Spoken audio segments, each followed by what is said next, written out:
change from dollar to whatever it's going to become, because I tell you what, the dollar is fucked. If you have half a brain, you should understand what's happening right now. I always say politics doesn't matter, but Joe Biden and his cronies, the people behind him, because he doesn't have a clue what he's doing, have destroyed. They're about to pass this $3.5 trillion bill. All they've been doing is printing trillions since the beginning of this corona garbage. The dollar is fucked. Do you know how they calculate inflation? They calculate inflation based on a basket of goods. They go and say, oh, bread, eggs, the normal things the normal person needs, and they calculate inflation at like 5.4% or some shit. But that basket of goods, they just change. When they want to adjust what the inflation number is, they can just change what's in the basket to fuck with people. Do you know how I calculate inflation?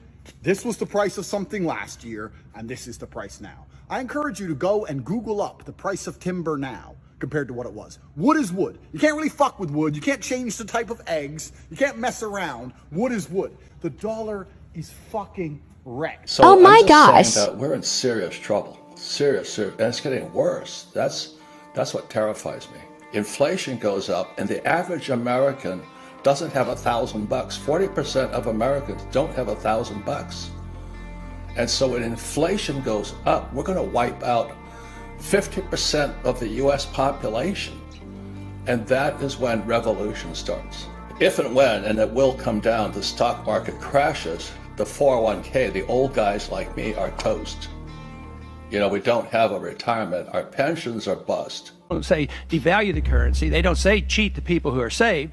They say lower the interest rates. The real deception is when we distort the value of money, when we create money out of thin air. We have no savings, and yet there's so-called capital. So my question boils down to this: how in the world can we expect to solve the problems of inflation, that is, the increase in the supply of money, with more inflation? Of course, it can't.